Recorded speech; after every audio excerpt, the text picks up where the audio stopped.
Welcome back to Strong, everybody. I'm so excited to bring another incredible guest. Today, we are zooming out to Leeds in England to talk to Didier. Didier is going to be talking to us about his life experiences, talking to us about his musical career, and all of those things in between. Welcome, Didier.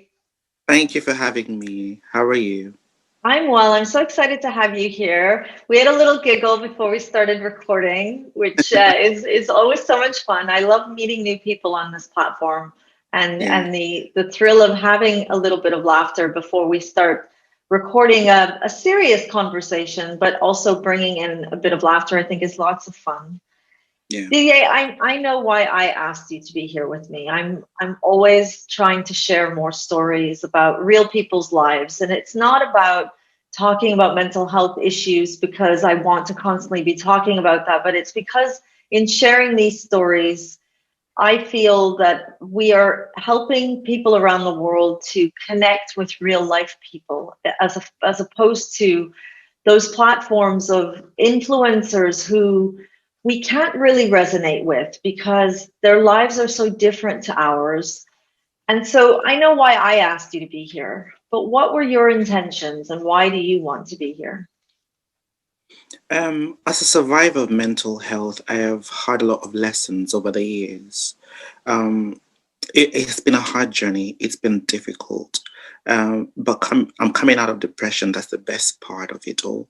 And I want to share my journey, not because I want to receive judgment or receive pity, but to help someone else who's going through the same, same journey of depression and anxiety. There are some instances where it gets so extreme that we get so misunderstood, and especially if you're in the limelight. I find it in my heart, the message that I have within me is to help and guide other young people who are battling mental health, who are able to talk, and even those who are not able to talk, who are able to share, and those who are not able to share, or who have experienced quite traumatizing events. So that is why I want to share my story. Didier, I want to take you on a journey back to the time that you realized something wasn't quite right. And I want you to talk to us about what those days felt like and when you knew that you needed help. Okay. So when I started realizing I was falling into depression, it's actually when I was hitting puberty. And I hit puberty quite late. I think I was around 15, 16 when I hit puberty. And that was quite late for a man. Um, but I was going through a wave of emotions. Some want to call it like hormonal imbalance, which is okay for adolescents. But for me, I was carrying childhood traumas and I was still experiencing childhood traumas. And as years went by, the traumas were still evolving. They're not reducing, they were not, subsiding. It was just a turmoil, a heavy tide that kept on going up and up and up until it got to a point where, you know, it all exploded. And now exploding, I just found myself um, in a dark energy. I couldn't explain what it is. I'm with my friends, but I am sad and I feel so exhausted and I feel drained. And that time, everyone was telling me that probably, you're tired or you need to exercise more or you need to be active or your body's lazy. And so I did a lot of that, but still, I was still going down because I wasn't tackling the issue of what I was facing. And the sad part is I have had to live with that since the age of 14 until now that I'm coming out of it. So it's been a decade plus. You mentioned a childhood trauma. What Yes. kind of a childhood trauma would bring you to this place where you were reliving these traumas and it was bringing on this depression for you? So my father and mother separated while I was growing up. And it was hard for me because from my mom, I'm the only child. And that was really hard because my mom was quite dependent on my dad. And for that to happen, it really hit me, and especially happened right before I was going into puberty. And I didn't understand because my dad was not around and he was traveling a lot because he had got a promotion to a different job. I felt locked out. That was, not receiving the love from a father mostly. That was, traumatizing me. But as the trauma developed, the trauma was one time I was in boarding school. And in boarding school, I received a lot of bullying, both in primary school and in high school. So I was in Kenya for school, actually. And in boarding school, I used to get locked in a toilet. And I used to get left there for hours. And sometimes I used to get put in a pit and I used to get left for hours. And my performance in school was not right. And I used to get confronted by the teachers because of that, and back in Kenya during the time I was growing up, it was corporal punishment. And when that punishment is being inflicted on me, I know that I don't have anything wrong, I haven't done anything wrong, or it's my friends who have locked for me in the toilet, or they've put me in a pit, I was convinced that whatever my friends were doing towards me at that time, that it was the right thing because I didn't love myself, I didn't accept myself, and mostly it was stemming from the fact that the way they were treating me was stemming from the fact that I had eczema.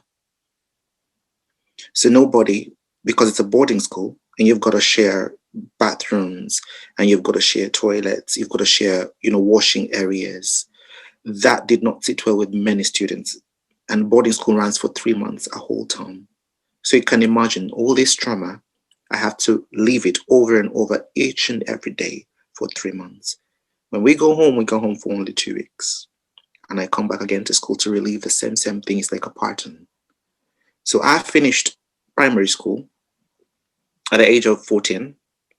And that is where, going into high school and now getting into puberty and now facing the other level of bullying from now high school. My grades were completely terrible. In high school, it was now physical, like it was now me being clobbered by, my high school mates. It was sad. And this left a lot of scars. And, it's very, very depressing when they're doing this to you and they are saying, nasty words because it sticks. Because they're not only inflicting your pain on your body physically, but also emotionally.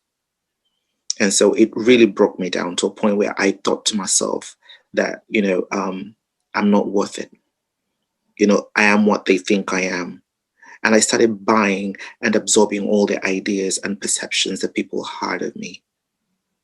And that was really, really difficult for me to live, especially when you come from a background where everyone is learned and school is, a part of, it's like we don't know anything else in our family. It's just books and books. For me, my half siblings and, my cousins, close cousins, it's just a lot of education. So you can imagine being in boarding school and you're not delivering results, only to go back home and you're trying to explain and dad is not there and it's only mom and all she can do is just cry. And I couldn't be able to perform because of what was happening in primary school. And I can't tell my mom because I have to appear strong.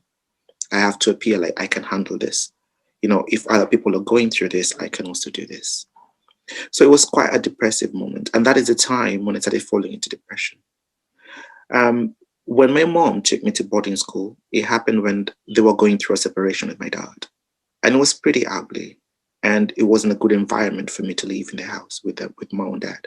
So they took me to boarding school, thinking that was going to be better for me, that I'm going to receive education without any kind of interference. But I don't know if it was the right thing. I don't know if it was the wrong thing. From me being in boarding school, yes, I grew physically, emotionally from all the experience I went through. But on the other hand, I also grew negatively towards depression and anxiety. There no one that could see what was going on. You mentioned being locked in the bathroom for hours or being put in a pit for hours. Were there no educators around Nobody in the school environment that saw what was going on or understood that your performance was dropping and inquiring to find out more. In the dormitory where I used to sleep, so there we used to have like a whole hall where it's just a bed. But when we sleep in that dormitory at night, we don't have a teacher who sleeps with us. We used to sleep alone. So if I happened to tell the teacher that these students were locking me in the pit or they were locking me in the bathroom, yes, the teacher would take action. But if I go back to the dormitory, it's going to be another case. I did it about 3 times, and I told myself I'm receiving double punishment. I get locked up in the pit, and I tell the teacher they get punished, and we go back to the dormitory. I get clobbered at night. So at night, what used to happen? They used to put soaps in towels, and they put the towel in cold water. And when you're sleeping at night, they just come and hit you in your bed, and you wouldn't know what's hit you because it's dark at night, so that you can't report the following day. Yes, there were educators. They could see this. They addressed it not only once, more than once, and not only me, but with other students in school who were facing the same thing.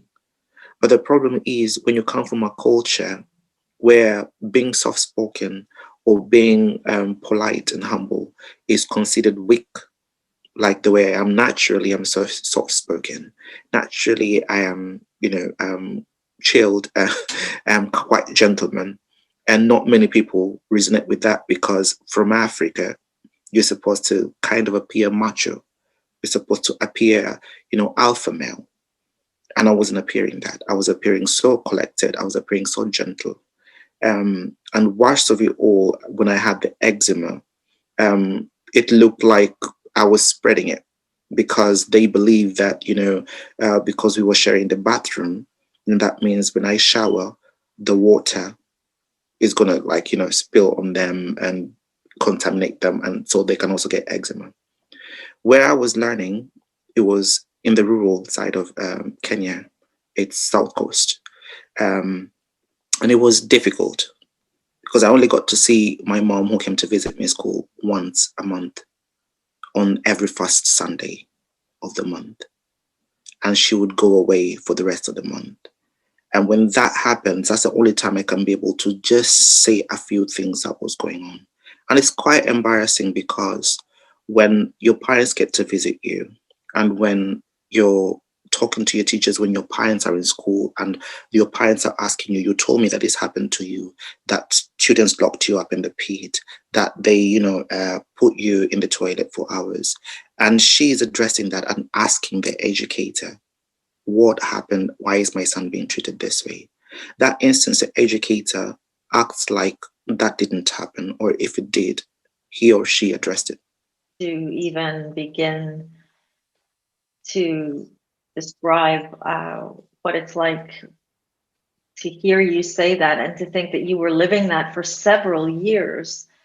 When did it all end? Did it end when the educating stopped at boarding school? Take us on the journey from the time that you were finally free from that terrible situation. Yeah. So this happened from 2003, around 2003, 2002 to around 2004. That was in primary school. When I finished, I went for 1 year to a day school because I was starting to exhibit signs of mental trauma, PTSD. I couldn't sleep at night, especially at a very young age. So I was taken into day school, which was our secondary school, um, a different city from where I was before. It was good. But the problem was because my dad and mom had separated and both of them were living in Nairobi, in a different city, there was no one to supervise me. So what happened is they took me to a day school, and my uncle used to live in the home where we used to be in the coast, and he used to take care of me. But my uncle could not be able to kind of give advice because it's my uncle, not the way a mom or a father would. So he had limits. So in 2006, 2005, I joined high school. from 2005 all the way to 2008. And then 2008, when I was coming out of depression, that was another boarding school. But that's where I had to become strong because I was going into a different boarding school in that period from 2005 to 2008. And when I was in that different boarding school, I grew. I indulged in a lot of journalism, debating club, journalism club, and my academics really rose up quite drastically. I had my mom who used to come to school almost every 2 weeks because she knew what I was going through. But the problem with that happened when my dad remarried, because he remarried when I was now in high school. And that is a time when I was now getting into puberty. Now, instead of my depression and anxiety, lifting up because my grades are improving, I was not improving. Actually, it was going back down because now I couldn't believe that, my dad is walking away from us and literally, finding somebody else. And at that age, you really can't explain to a teenager what it is to separate, what are the fights that a mother and fathers are going through, because I wouldn't understand. I would cry when I see my mom crying because I could feel the pain she was going through, but I couldn't explain why my father was doing what he was doing. And that, increasing that with the childhood traumas, and it felt like my father had kind of rejected us. So now I was dealing with a lot of rejection all that year in high school. So in primary, I was dealing with a lot of bullying and a lot of, sorry, I was dealing with a lot of bullying, and I was dealing with a lot of being segregated or isolated, or, being put aside. And then in corporal punishment, which was quite bad because we used to get like on the palms of our hands, we used to be beaten like 15 strokes or 50 strokes, and continuously, not, like 1, 2, up to 15. And not just strokes, like really like whooping somebody. And that was quite disturbing. Now, getting into high school, finishing high school, I was quite okay. I had adjusted to the fact that my mother and my father were not together and they were never going to come back together. So then I was taken to a different country to go and study my university levels. So I did my undergrad in law, and then I moved to Scotland, where I did my master's in oil and gas law.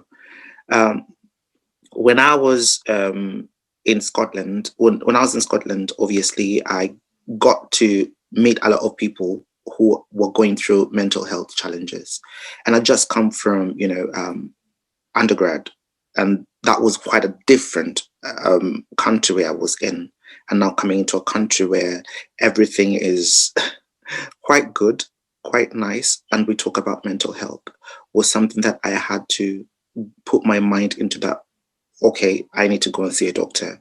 I need to go and know what's happening. Why do I have low moods? Why am I hearing people say I look like I am depressed? Why do I get everybody telling me that it looks like I have mental health challenges? So hearing that over and over again from friends who I met while I was in Scotland made me now want to go to the hospital to go and now get proper treatment.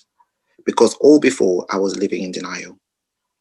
I was living in that denial that I can't have depression because I see depression, people just sleep. It's never something that people talk about, especially in the African community. It's never, mental health is not something that we really, really dwell on. Because of the spirituality, because of religion, they deem mental health to be either demon possessed, or either you are not really dealing with, you cannot snap out of it. And it takes a long time before you convince someone. I understand because I've been in that scenario, that, you are actually going through a mental health challenge. You need to get some help. So in 2018, when I just gone back from Scotland, I was kidnapped and tortured for 6 hours by people who knew me from the music industry. And this is what drove me now into anedonia. I'm watching you. I'm listening to you, and you're so calm and talking about the story.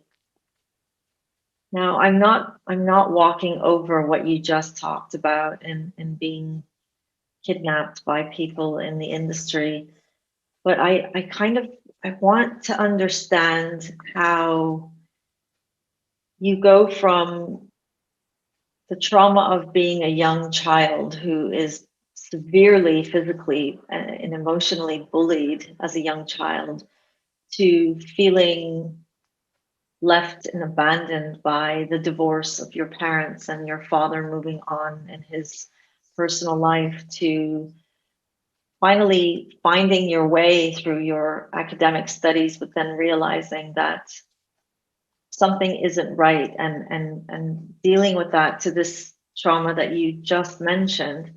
And yet you're so calm in telling the story. I know you said you're calm in your nature, but how do you retell this story, and how do you show such composure? What is that like for you? Is it something that you have learned to do? In a previous episode, one of my guests was saying we become really, really skilled at masking, and we become really skilled at showing strength on the outside.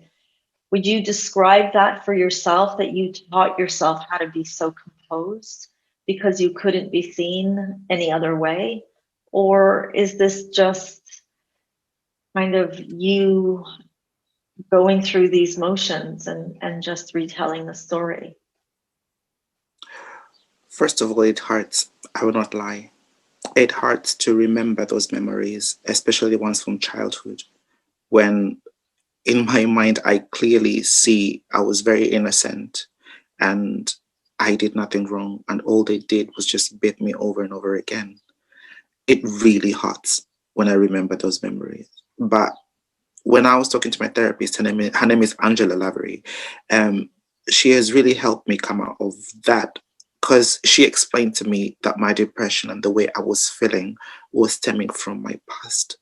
And I am dwelling in that. I'm dwelling in that energy instead of letting it go. In 2018, I was filled with so much bitterness, and I was filled with, it was like an overflowing cup of bitterness and resentment towards especially members of my family, because I felt like when I needed them the most, they walked away from me, or they couldn't really figure out what mental health challenges I was going through as a child into adulthood, from child into adolescent into young adult, and now into an adult. Um, Nobody guided me, and that wasn't there. So I had to do that for myself. So when you keep on doing that over and over again, like a pattern, it starts becoming like a skill, and you have to play strong. And especially if you are in the limelight, because you cannot be breaking down in each and every interview. You cannot be breaking down in each and every conversation you have. I used to a lot.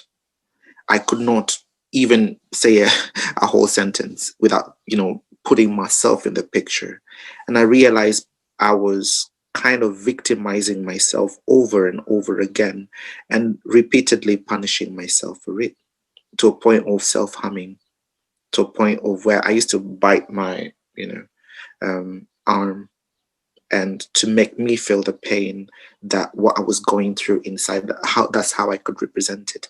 And it would happen, so it was like a reflex. So I would just feel like all of a sudden my body's just tense, and or I just need to let it out. But I don't want to let it out from a point of distraction, of destroying property, because it was either I do that or I put that anger within myself. But then by doing that is when I was bottling it up more and more and more instead of letting it out. Because when you come from where I come from, men don't cry. When you come from where I'm coming from, men don't say that we are weak or we're going through mental health challenges. When you especially are a praise and worship leader like I was, you don't say that. You talk positively. You say that I'm beating depression. In the real sense, you know that clearly you are falling more and more into depression. So it became like a skill over the years. It became like something that I had to master, like an art.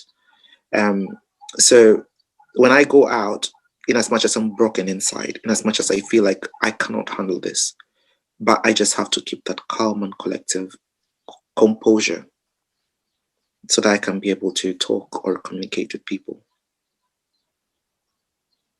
You mentioned to me when you were preparing for this interview that one of the most challenging experiences for you is in that self-reflection, and you're learning to forgive yourself. Why would you say that you have to forgive yourself? In 2013, I was involved in a singing competition. Um, I won the singing competition. It's called BD Talent Search. I was in two singing competitions and it was televised. And when that happened, I had overnight success, and overnight you wake up in the morning and you're famous. You wake up in the morning and your pictures are being. You wake up in the morning and you're in the papers. It's like a dream come true, which is nice. And that took me by surprise. And because I was now in the limelight, I had to master that art of talking, of communicating, of not breaking down. And that brought it made me mature quickly. It made me kind of man up, for lack of a better word. I had to man up. I had to put myself together. And that was a tough experience by then. But forgiving myself came when I had to realize that actually what people did to me is what people did to me and not what I did to myself. But when they did that to me, I also took that, like, I took their word for what it is, and then I started manifesting it. So when they told me I was weak, when they told me I wasn't man enough, when they told me I'm not, a good person, or I don't look good, or I'm dark, because my whole family were all light. So it was all about skin tone and shades. When they bullied me because of my eczema, and all that was going on, all those words that were being said, that were being created in the atmosphere, they settled in my mind. And I was convincing myself over the years that this is what people see and this is what I am. So this is me. And I carried that scar and I owned it like that was me, yet that wasn't me. So I did not even know who I was inside. And I was hurting myself over and over again. What do you But see? What do you see right now when you look in the mirror? When you look at yourself and you see that reflection, who do you see and what do you see? I just say, wow, that's all I can say. I didn't even think I was ever going to make it to my 30th birthday. I never thought I would be here alive, especially what happened in 2018. I never thought in one in a million years I was ever going to be alive at this time. So when I look at myself in the mirror right now, I see myself stronger. I started being strong from 2019 when I had to pick myself up. When I saw my mom crying after I had attempted a suicide, that was like a wake up call. I was doing it because I was selfish. I was doing it because I was feeling that pain at that moment. I wasn't thinking the pain I was leaving behind for people. So it was like a wake up call. So, yes, it's tough, but here we are. You've survived trauma, your attempted suicide, you've survived the remembering of the trauma. Why do you think you're still here with us? What is your mission right now? My mission right now, my purpose in life is to tell somebody out there that I understand what mental health is. And you do not have to be silent about it and suffer alone, because I did that for a very long time. Just go in that hermit mode and just sit by yourself and just think it out. But as you're thinking it out, do not promote the negative thoughts in as much as that is hard to do. Think of yourself from a positive light. So, my sharing my story is to tell someone out there that yes, I went through this while I was in the limelight, and I spoke about it years after because of the pain, the intensity of how it was. But here I am, and I made it out. And so can you. So can you? Do you believe that if somebody told you those words when you were struggling, that you would have listened or believed them? It's funny because I was telling myself when I was growing up, I used to look at myself in the mirror and I used to tell myself negative affirmations so confidently. And these were what was stemming from what people were telling me. I can tell you today when I wake up in the morning, when I've brushed my teeth, washed my face, and my day starting, the first thing I do is I tell myself positive affirmations, totally different from what I used to tell myself. I used to tell myself I'm ugly. I used to tell myself I cannot be loved. I'm unlovable. I used to tell myself I am, infested with eczema. I can spread it out to people. I used to tell myself I'm not good enough academically, so I'll never amount to anything, especially coming from a family where, everybody's learned. And those words were what I was telling myself, feeding myself, but also what was coming out from outside because my grades were not okay. So when they said what they said, it was actually, you know, it made sense. When they said I was ugly, it's because I didn't have the right clothes. I didn't look good. But over the years, those words and telling myself that built a character that wasn't me. But now I stand and look at myself in the mirror and give myself positive affirmations. And I tell myself, I'm loved. I'm good. I'm enough. I can do this. I can sing. I have intellect. I'm handsome. I got this. You're truly incredible. Your composure, your grounding. It's absolutely incredible to observe watching you from where I am right now.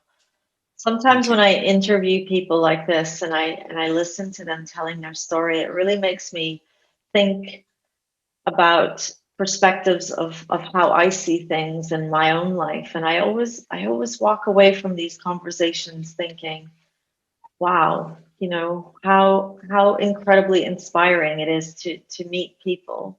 But I'm also very aware in looking through the eyes of a very young person at somebody like yourself who's overcome the worst challenges, the worst traumas, and made it to the other side. And you didn't just make it, you are thriving, you are educated, you are doing well in your life and enjoying, and also you're a messenger of hope for others.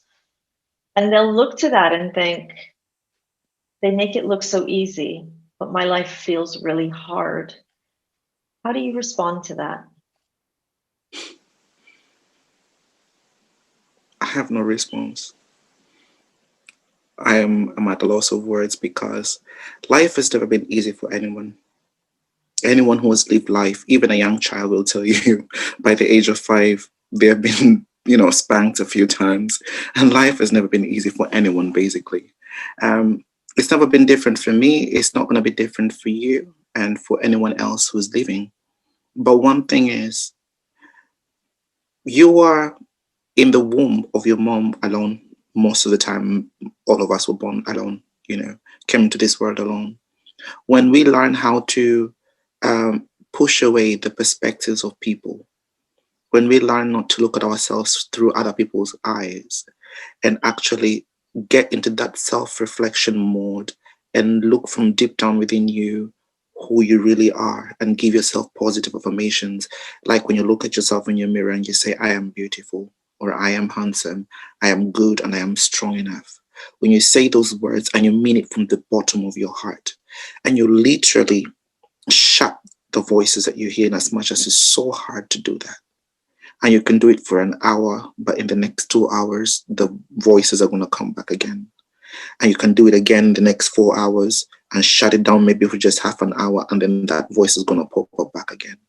But the more it keeps on popping up, don't forget that every time you silence it, that is a conquer. Every time you say, no, I'm not going to listen to what they say. I'm not going to look at myself in that person's perspective. I'm not going to take their word for it. I'm not going to say that whatever they say is true about me. I know myself. Once you own your reality, and once you accept, because the hard part that people do is denial. And I was living in denial. And every time I was being told, like, you are depressed. Because you could see me in the staircase I didn't even know it grew dark. I sat there from 3 o'clock at 6 o'clock. I had no idea it even went dark. I was just sitting in my thoughts. And that it was really, really deep. And that point is a point where I was literally breaking down. I lost a lot of weight drastically. And I was not eating. My eating habit was bad. And I know how that feels. I can relate for sure. I know the pain of self-harming. I know the wounds you cause yourself when you cut yourself or when you bite yourself. I know when you go to bed on an empty stomach because you are filled with so much anxiety that you can't eat food. I know how it feels when you can't sleep at night because it hurts, because you're tossing and turning, you're overthinking because you're playing the words or the phrase that people have told you who you are. And you're trying to not live that, especially from a young age. And when those people who told you were actually family members or your friends. But if you are alive right now, it's because you were strong. And look at how far you've come. In as much as it looks like it's not strength enough, in as much in your eyes you feel like you're not strong enough, but you've been through a lot. All you can do is accept. And once you start accepting, you start healing. You look at yourself and say, okay, Didier, I was hurt, but that's in the past. So let's start healing. What can we do to heal? What can we do to make Didier a better person? What can I do to smile better? What can I do to lighten my mood? Because before, when I lost my weight drastically, now people were saying, you've lost your weight drastically. And I know anybody out there who's going through anxiety, eating could be a problem because of the butterflies you feel in your stomach. And that makes you lose weight and you don't look healthy. And then people now start telling you because of your bad eating habit, you don't look healthy. And it's because of what you're going through and it's hard for you to explain. But if anybody is watching this and hearing these words right now, if I can do it, you can do it. I'm at a loss for words, and anyone who knows me knows that doesn't happen very often. I am really at a loss for words, and it has been such an honor to hear you and the strength in your words of you can do it. Again, I'm going to repeat that those are really, that's a powerful phrase that has a lot of conviction. And I believe it's probably a phrase that many people struggle with in believing that they can. But you're right. We have to find that strength within ourselves. Hearing you, was there anyone on the journey that you looked to and helped you? Or is this the work of Didier with the support of a therapist? The best thing I did for myself, when I grew up, I used to know that I have a singing talent, and that's why I ended up in the singing competition in 2013, which was kind of a breakthrough for me, waking up in the morning and voila, you are in newspapers, gracing front pages. It was really brilliant. Um, but music for me was therapeutical up to 2018, when now I developed anhedonia. When you develop anhedonia, which comes on top of depression and anxiety, is when now you completely shut your emotions and you're not feeling anything from an emotional perspective. All you have to do is just look at it if you like it or you don't like it. And it's hard for you to say some things that you don't like, or it's hard for you to say when someone is hurting you. So for me, getting into music was like a therapy for what I was going through. And I did that as a way of letting out what was within. I was feeling so much pain inside, so much that even words, even right now, the words I'm saying is not enough to say how much pain, how much grief, how much despair, how much let down for myself that I feel. I can't find the words to say that. So all I had to do was just give it out in a voice, and I just sang.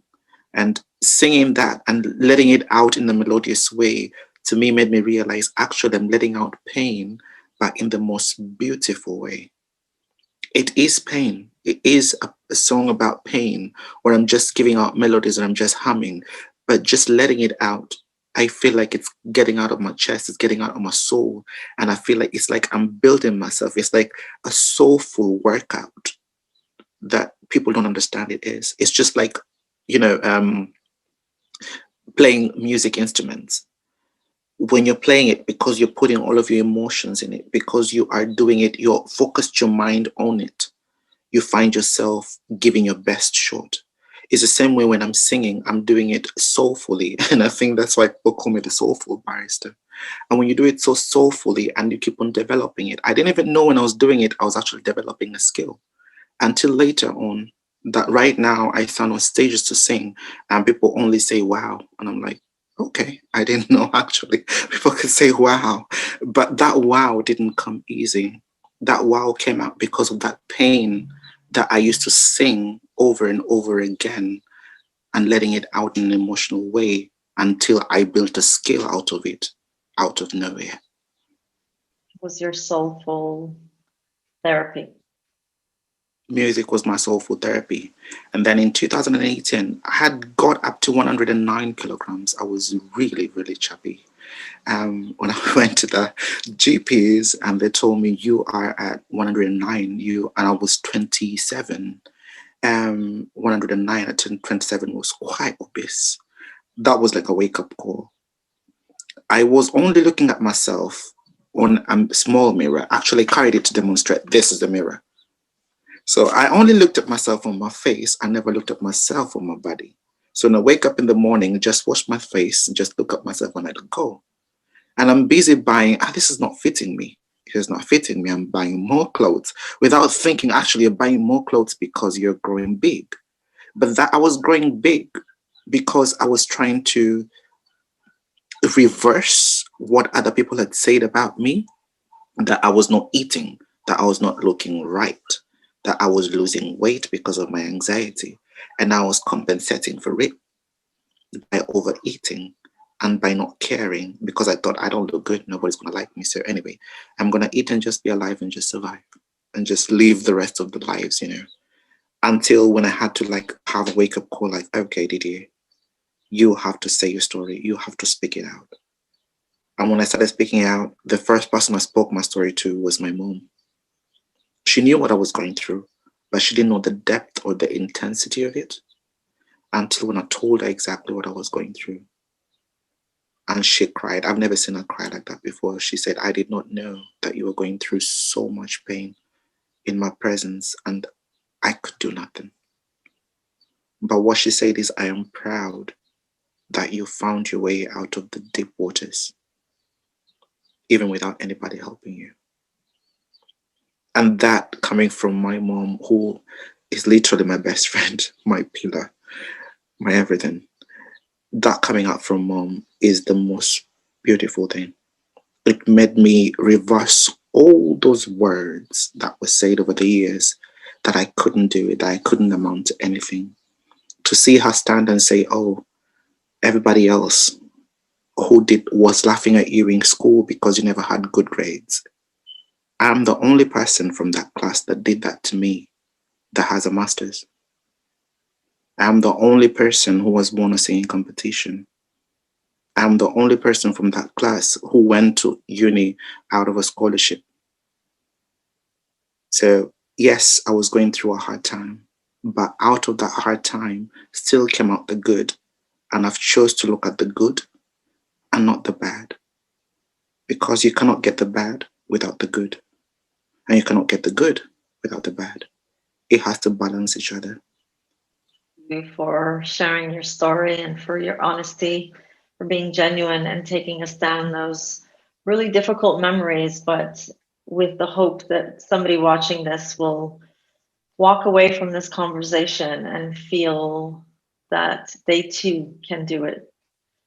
If anybody is watching this and you're struggling with mental health, please do reach out to a therapist, a counselor, speak to somebody. Just like Didier was also saying, it's really, really important that you can speak your truth. Let somebody help you. And that brings us to the end of an incredible conversation. Today we were speaking with Didier, who's based in Leeds in England, and we were Yeah. talking we were talking all about his incredible life journey from being a young child, being bullied at school, to moving away from home and finding his place and his space. Thank you, everybody, for watching. And we'll see you all next week when we bring another incredible guest to Strong. Thank you. Take my hand, just know